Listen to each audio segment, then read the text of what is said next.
Plus का नया आविष्कार Eco Plus Hexa Power TMT इसकी प्रीमियम क्वालिटी व उन्नत जंग रोधक क्षमता दे बेजोड़ मजबूती। इको प्लस सीमेंट और स्टील, इस पर है देश को भरोसा। नमस्कार, आप देख रहे हैं लोकमंच न्यूज और मैं आपके साथ प्रियंका राजपूत। उत्तर प्रदेश विधानसभा चुनाव 2022 में बीजेपी ने शानदार प्रदर्शन करते हुए फिर सत्ता हासिल कर ली है।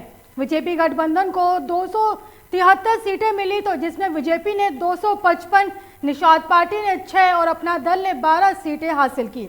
वहीं समाजवादी पार्टी को 11 सीटें मिली है और उसकी सहयोगी रालात को 8 और सपा को 8 सीट नसीब हुई। बता दें कि बीजेपी ने 20 से ज्यादा मिले जिलों में क्लीन स्वीप किया है। उत्तर प्रदेश, उत्तराखंड, गोवा, मणिपुर विधानसभा चुनाव में बीजेपी को बम्पर जीत मिली है। 4 राज्यों में पार्टी को मिली ऐतिहासिक जीत के बाद प्रधानमंत्री नरेंद्र मोदी से लेकर पार्टी के हर एक कार्यकर्ताओं और नेताओं में काफी उत्साह है। सारे समीकरण, अनुमान और आरोपों को ध्वस्त करते हुए बीजेपी एक बार फिर से उत्तर प्रदेश में सरकार बनाने जा रही है। बीजेपी गठबंधन ने 273 सीटें अपने नाम की, जबकि समाजवादी पार्टी गठबंधन को 125 सीटों से ही संतोष करना पड़ा। बसपा को 1 और कांग्रेस और अन्य को 2-2 सीट नसीब हुई। पश्चिमी उत्तर प्रदेश में बीजेपी को कोई बड़ा नुकसान नहीं हुआ। 9 जिलों की 55 सीटों पर हुए चुनाव में बीजेपी ने इस बार 31 सीटें जीती हैं, जबकि 2017 के चुनावों में उसने 38 सीट जीती थी और जबकि इस बार सपा गठबंधन ने 24 सीट जीती हैं।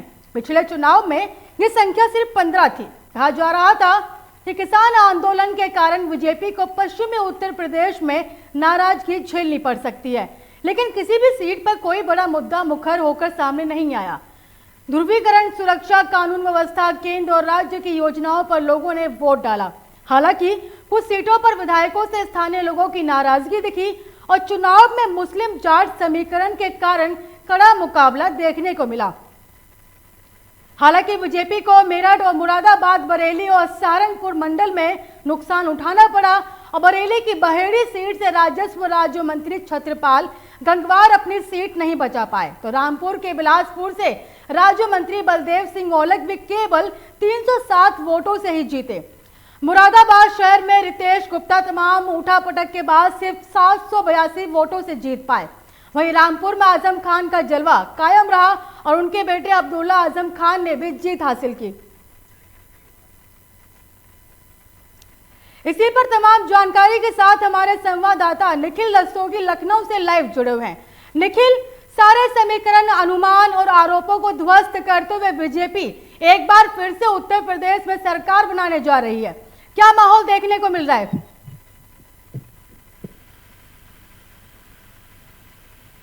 निखिल, आप तक मेरी आवाज पहुंच रही है?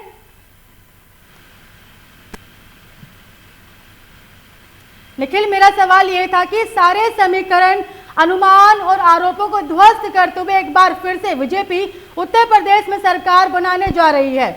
बता दें कि उत्तर प्रदेश विधानसभा चुनाव में बीजेपी प्रचंड बहुमत के साथ फिर एक बार सरकार बनाने जा रही है।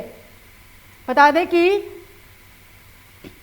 मुरादाबाद शहर में रितेश गुप्ता तमाम उठापटक के बाद सिर्फ 782 वोटों से जीत पाए। तो वहीं रामपुर की बात करें तो रामपुर में आजम खान का जलवा कायम रहा, जो कि आजम खान अभी जेल में है, लेकिन जेल में होने के बावजूद भी जो उनका जलवा था उनके स्थानीय इलाके में नजर आया।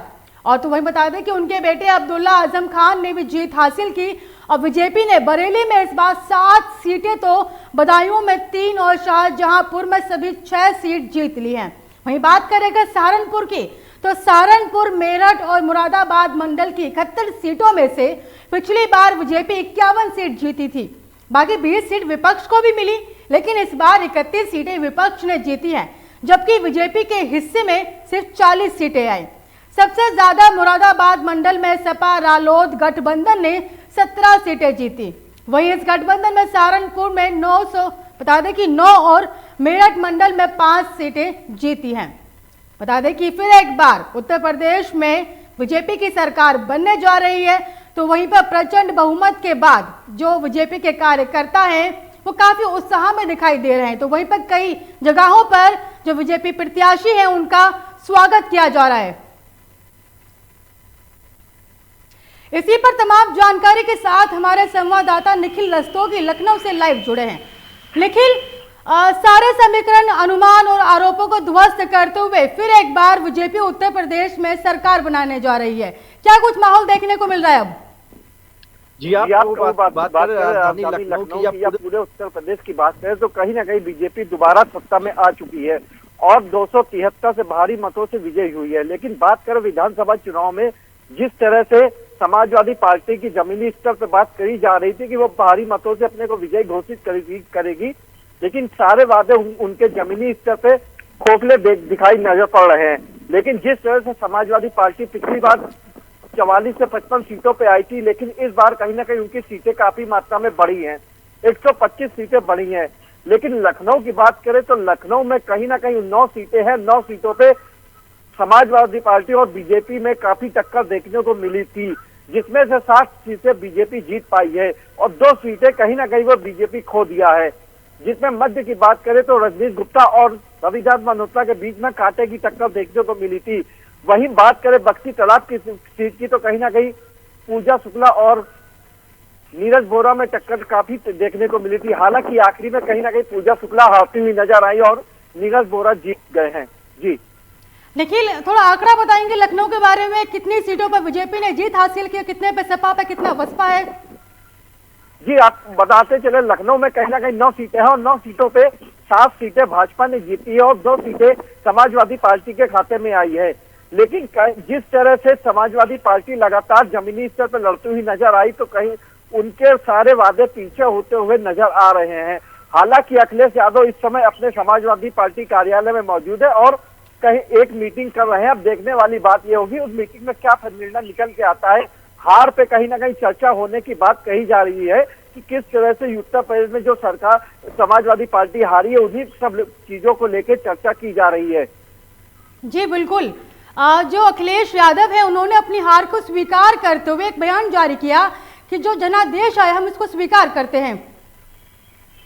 जी, तो कहीं ना कहीं उनके विकास को कहीं ना आम जनता ने पीछे छोड़ दिया और बीजेपी के विकास को ही स्वीकार किया है।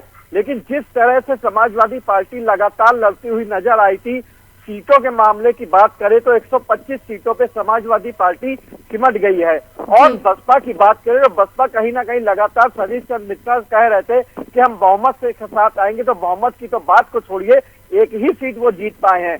कांग्रेस की बात करें तो कांग्रेस में कहीं ना कहीं लड़की हूँ लड़ सकती हूँ के नारों से लेकर महिलाओं को 50% टिकट दिए थे, उस पर भी कहीं ना कहीं पानी फेरता हुआ नजर आ रहा है और कांग्रेस को 2 सीटें जीत के हासिल हुई हैं। जी निखिल, आपने कांग्रेस की बात की, कांग्रेस की बात करें तो अब जो हार हुई है कांग्रेस की, इसके बाद कई चुनौतियां बढ़ सकती है, कई मुश्किलें बढ़ सकती है कांग्रेस की। जी बिल्कुल, कहीं ना कहीं अब 2 साल में केंद्र के चुनाव होने हैं और कांग्रेस केंद्रीय नेतृत्व को लेकर भी आगे बढ़ने की कोशिश कर सकती थी। लेकिन जिस तरह से आने वाले राज्यों में कांग्रेस की भी हार हुई है, बात करें पंजाब में कांग्रेस की सरकार भी चली गई है, वहां पे आम आदमी पार्टी की सरकार बन चुकी है। तो देहरादून की बात करें, वहां पे भी लगातार कोशिश की जा रही थी कांग्रेस की कि हमारी सरकार बनेगी, लेकिन वहां भी वो जमीनी स्तर पर छूट चुके हैं। तो कहीं ना कहीं कांग्रेस की बात करें तो कांग्रेस का जमीनी स्तर पर पूरी तरह से स्तर खत्म होता जा रहा है और बीजेपी की कहीं ना कहीं छवि लगातार आम जनता के बीच में साफ सुथरी देखने को नजर आ रही है। जी, समाजवादी पार्टी के जरिए एक नारा चल रहा था, नई हवा है नई सपा है, क्या मतदाताओं को ये हवा पसंद नहीं आई, नारा पसंद नहीं आया? जी बिल्कुल, बात करें समाजवादी पार्टी की तो अखिलेश यादव लगातार रोड शो कर रहे तो उसमें भारी मात्रा में कार्यकर्ता से आम जनता भी रूबरू हो रही थी। लेकिन आखिर क्या वजह हुई जो कार्यकर्ता इस तरह रूठे हुए नजर आए? उनका एक नारा चला था 22 में 22 साइकिल, लेकिन 22 साइकिल तो छोड़िए, साइकिल की हवा तक नहीं बची। अब देखने वाली बात यह है कि आने वाले सांसद वाले चुनाव में क्या होता है। लेकिन कांग्रेस की बात करें, कांग्रेस ने तो कहा था लड़की हूँ लड़ सकती हूँ, वो भी सारे वादे फीके हुए नजर आ रहे हैं।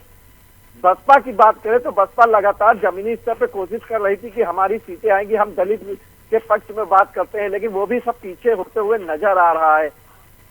बीजेपी निखिल, आपने बसपा की बात करी तो बसपा को इन चुनावों में कहा जा रहा था कि बसपा जो है वो पार्टी बीजेपी पार्टी की बी पार्टी है जो कि वोट कटवा के उभर कर सामने आएगी। लेकिन बात करें वोट कटवा पार्टी की तो जो बसपा है उसके तो खुद के वोट जो खाता था वो ज्यादा नहीं खुल पाया। जी बिल्कुल, बात करें कहीं ना कहीं बसपा के सारे वोट बीजेपी के खाते में चले गए हैं। बीजेपी की बात करें, बीजेपी को जो वोट मिलता है वो वोट उसको मिलता है। लेकिन बात करें खीली लखीमपुर की, जहां पे हिंसा हुई थी, वहां पे सारी सीटें बीजेपी ने जीत ली है। गोंडा की बात करें तो गोंडा में भी सारी सीटें बीजेपी के खाते में गई है। तो इससे यही लगता है कि आम जनता के दिलों में कहीं ना कहीं बीजेपी का रास्ता दिख रहा है। लेकिन जिस तरह से राम मंदिर के मुद्दे को लगातार लोग उठा रहे थे, वो भी राम के मंदिर का मुद्दा को लेके नहीं, हिंदुत्व की बात पे कहीं ना कहीं वोट मिला है। निखिल, इन चुनावों में पीएम मोदी ने सीएम योगी के चेहरे पे चुनाव खेला, तो एक दांव जो खेला गया था कहीं ना कहीं सही साबित हो रहा है। जी बिल्कुल, बात करें अगर डिप्टी सीएम केशव प्रसाद मौर्य की बात करें तो कहीं ना कहीं वो अपने क्षेत्र के चुनाव हार चुके हैं। लेकिन उनकी हार से कहीं ना कहीं बीजेपी को झटका भी लगा है। अब सूत्रों के द्वारा बात ये सामने आ रही है कि केशव प्रसाद मौर्य को केंद्रीय में कहीं जगह मिल सकती है और उत्तर प्रदेश के दूसरे संसदीय में अपनी जगह लेने की कोशिश नहीं करेंगे। जी निखिल, उत्तर प्रदेश में एक सवाल था कि क्या सीएम योगी का बुलडोजर चल पाएगा, लेकिन अब तस्वीर साफ हो चुकी है। बुलडोजर चल चुका है, चाहे कांग्रेस हो, चाहे सपा हो, चाहे बसपा हो, सबका सुपड़ा साफ हो चुका है। जी बिल्कुल, बात करें मुख्यमंत्री योगी आदित्यनाथ की तो बुलडोजर को सबसे आगे लेके चला था और जब जीत के बाद जश्न भी मनाया तो कई शहरों में देखा गया है कि लोग बुलडोजर पर खड़े होकर जश्न मना रहे थे। जिस तरह से मुख्तार अंसारी के ऊपर बुलडोजर चला, बिकरू कांड की घटना को लेकर बुलडोजर चला, तो अवैध बिल्डिंगों के खिलाफ भी उत्तर प्रदेश सरकार लगातार अपनी मुहिम चला रही थी, उस पर भी उन्होंने बुलडोजर चलाया। तो कहीं आम जनता को बुलडोजर बाबा कहीं ना कहीं रास आते हुए नजर आए और मुख्यमंत्री योगी आदित्यनाथ को एक बार फिर दोबारा चुना गया है। जी निखिल, बिल्कुल। चलिए, आपका बहुत बहुत धन्यवाद इस पर तमाम जानकारी के लिए। उत्तर प्रदेश विधानसभा चुनाव 2022 में बीजेपी प्रचंड बहुमत के साथ फिर एक बार शानदार प्रदर्शन के साथ सरकार बनाने जा रही है।